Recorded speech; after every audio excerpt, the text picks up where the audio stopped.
It was fun, interesting? Both. Yeah. It was, I think in the end it took us about 14 hours of sailing time. But yeah. We had been there, it's currently 9:45 and we got there at 3 o'clock yesterday. Yeah, we wanted to be like proactive and smart and like go straight there and try and get our ticket sorted out, because we read on many blogs that it was like a nightmare trying to get your ticket sorted out and everything like that. So we're like, okay, we have a lot of time, so if something goes wrong, we have a couple hours to deal with it, and then we can go back into La Paz and hang out with our friend we were gonna try and meet up with. But then you have to go through customs to get to the ticket area to buy your ticket. So once we went through, there was like no going back.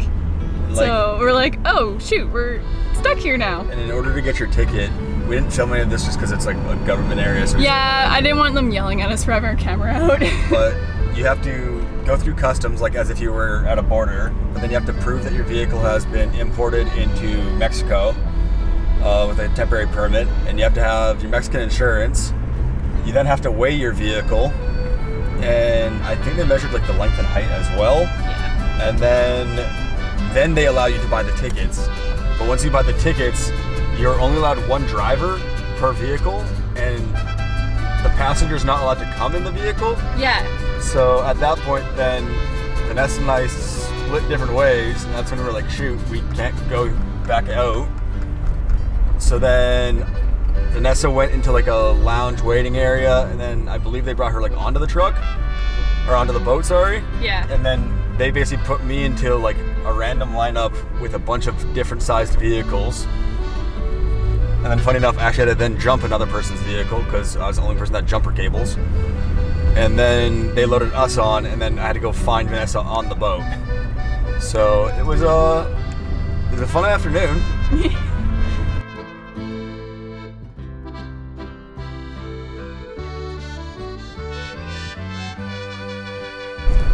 In Sayulita. It's super busy.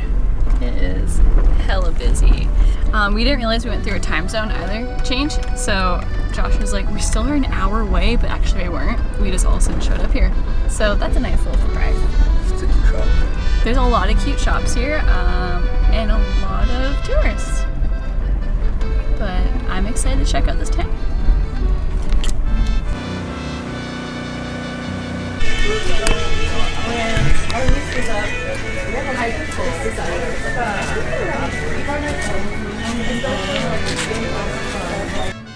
After arriving in Sayulita, we spent the afternoon exploring the small shops, admiring brightly colored buildings, and eating some good food. We were happy to be in this cute little town, but we were a little unprepared for how busy it would be here.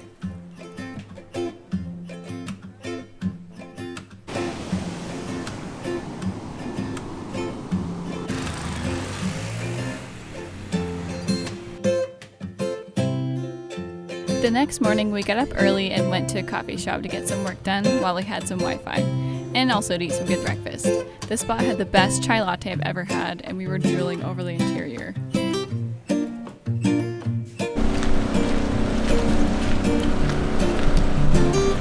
We had some breakfast this morning, got some coffee, and walked a little bit more around Sayulita, but now we're gonna head on to the next town that we're gonna stay at. Yeah, so keep rolling. Yeah. It's cool here. It's cool, but we're ready to continue forward. Our goal was to make it to the coastal town of Huatuco, which is still quite a ways away. The next day, we drove along the coast with the goal of reaching Zihuatanejo. Unfortunately, we got turned around on the highway at a military checkpoint, which was closed due to political events. So we decided to head inland towards Guadalajara to try and reach Huatuco by going around Mexico City, but on our way we ran into some issues.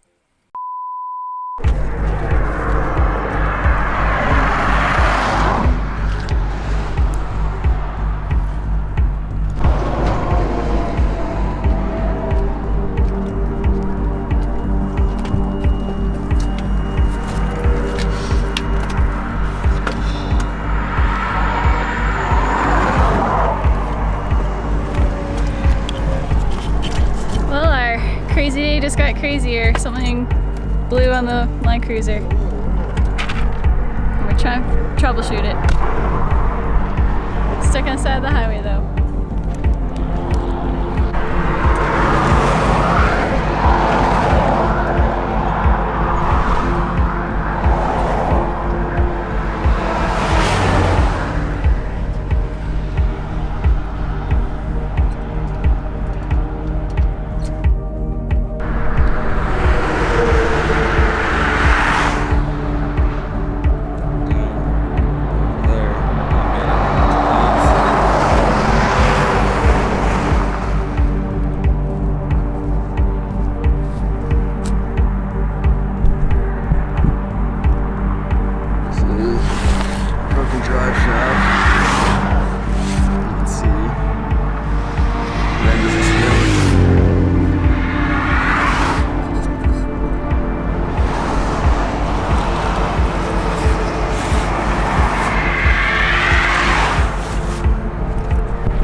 side of the highway. We are like 20 minutes, half an hour from the closest town. So I basically just pulled the drive shaft off, and as I was doing that, I realized the drive shaft actually ended up smashing the transmission housing, and we cracked the transmission housing as well. So Vanessa is currently on the phone with roadside assistance, because with the transmission housing being cracked, I really don't want to drive it right now. So we're just kind of chilling on the side of the road waiting. OLST. Alright. Still on the side of the highway. We were on the phone with Green Angels, and they were gonna call the tow truck for us, but then they hung up on us. So I don't know if they were supposed to do that or not. So just waiting to see if they'll call us back. If not, I'll call them back. It's part of the adventure. So it's been like 3.5 hours. As you could see from the clips earlier, things didn't go as planned. Good layover. So Vanessa is currently sick. She has been sick all day. And then I'm covered in transmission fluid and grease and dirt, and my hands are all cut up and bleeding, but that's fun. So we are currently sitting on the side of the highway, just outside of, where are we, Guanacaste? Guadalajara. And our U-joint exploded at like 120, so that was sweet. And then seeing as it snapped going at 120, then it flailed around for a bit and hit a bunch of other stuff. So from my not professional observation, it looks like, one, U-joint exploded. That's fixable, not that big of an issue. It punched a hole through the floor, underneath the passenger seat, I believe. So I can't really see too much of that because I have to take the seat out to look at it, and I'm not doing that on the side of the highway.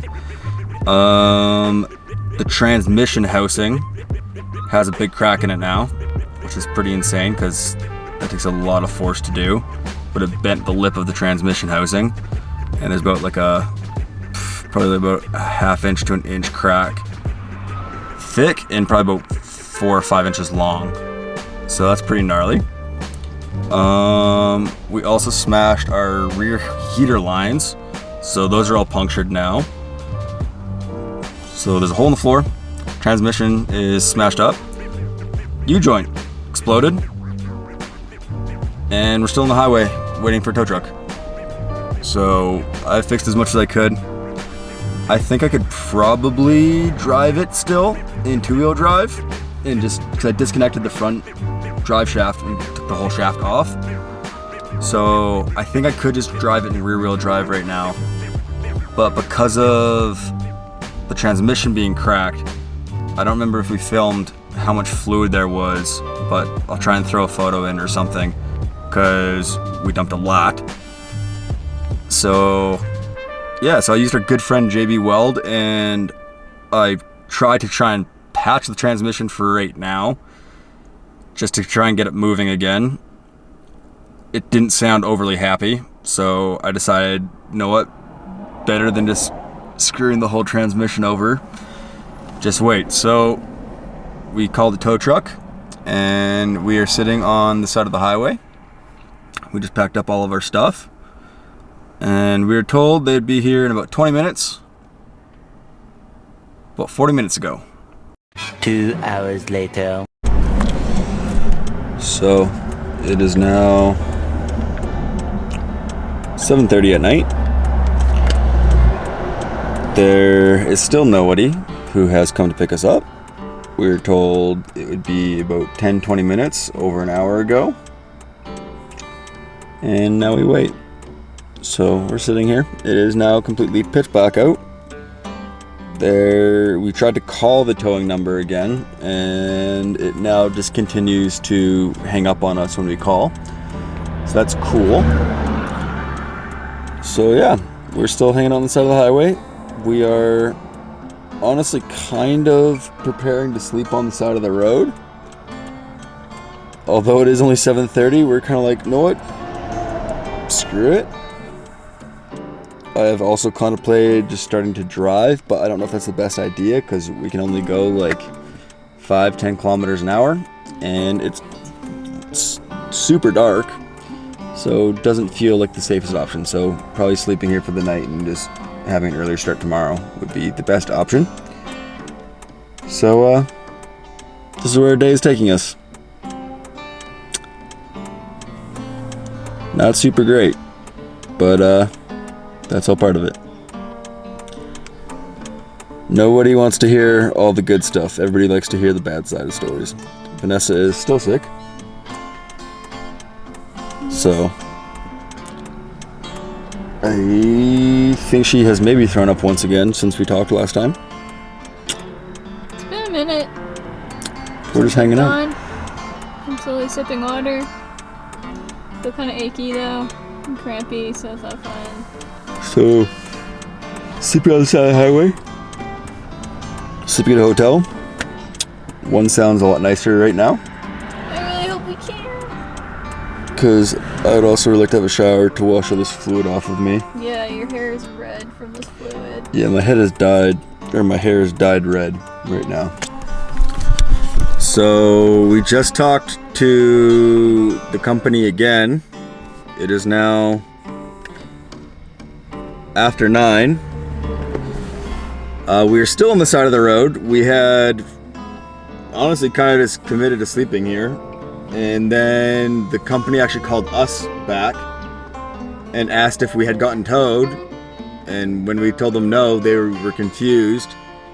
Because apparently, so they sent a guy here earlier who looked at the vehicle and stuff, asked a couple questions, but like, he just seemed like a road worker. Yeah, he wasn't a tow truck driver. And I told him that like we had talked to like this company and that they were apparently sending someone. Yeah. And then he called someone, and then I was talking to some guy in English who sounds like a mechanic. But now I'm not sure what's going on. So I think the guy who just called us called the guy that I was talking to earlier on the phone, because the road guy was a guy that was supposed to be sent for us, but he didn't say that. Yeah, we're like, where are you? Because we asked if he was with the company, and then he just ignored me. Yeah. So apparently someone is coming now. Apparently the mechanic is coming to tow us for the road. To pull us or tow us. We don't know. And then we're going to stay at a hotel, hopefully. And then hopefully they'll fix the truck tomorrow. So fingers crossed that we don't need to replace anything huge. So fingers crossed that we don't need to fix anything huge, and that I just don't understand cars at all. Yeah. That's what I'm hoping. And I'm hoping they can fix the drive shaft. So, we'll keep you updated still. We're getting help on the side of the road. This mechanic sent his brother that's towing us with a chain and our winch, but there's still something going on with I honestly don't know. Josh probably knows better, but they're working on it, trying to get it so that we can drive without furthering any more damage to the transmission. So fingers crossed that this works well and we can get to the mechanic shop tonight and also find a hotel. It's been a long day. I'm really tired and hungry. Hopefully tomorrow I'll feel better.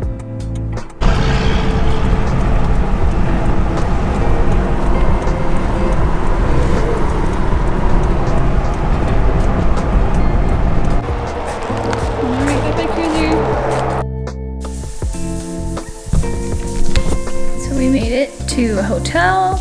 It's actually really cute. It's called Casa Don Daniel. And so the mechanic's brother Edgar towed us into town, and he brought us to this hotel and got everything set up for us. He was talking to the host, I think, or the manager, but she also spoke English, which was pretty nice. And she brought us to a room, and she's like, "You can pay in the morning. Like, we don't want to hold your time anymore," kind of thing. They were so nice.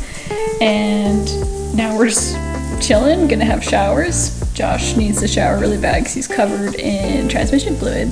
It's kind of funny, it dyed his hair red a little bit. Well, it's probably not dyed, but it's red. It looks like Kool-Aid dyed. It's kind of funny. And I feel more alive now. Laying down in the truck for like the 4 hours while we were waiting for a tow truck was actually beneficial for me in my state of being sick with a stomach flu. So just chilling now, feeling mostly better, still a little bit off. Probably won't eat anything tonight, but it's okay, I'll just chug some water. And yeah, we're gonna shower and enjoy this nice little hotel. I'll show you the outside in the morning because it's really cute. We spent 3 days at the hotel while we were waiting for the truck to get repaired. The language barrier made it a little difficult to get things sorted out sooner, but on the 4th day we were finally back on the road. We were really happy to have the truck back. We decided to make it a short drive and only drove 2 hours and stopped at a truck stop for the night. The next 3 days we spent driving around Mexico City, through Oaxaca, and down the mountains to the coast where we finally made it to Huatulco. We were greeted by friends from home and also Josh's parents, who we stayed with for the week while we recouped and spent time with them. We are so grateful for all the people involved in helping getting our truck fixed and continuing on the road again. To keep you updated on the truck, it has been driving great and has got us through the rest of Mexico with no issues, and to that we are so thankful for. We are also grateful for you for following along our journey and being so supportive of our dreams as we continue down the road to Argentina. Coming up in our next episode,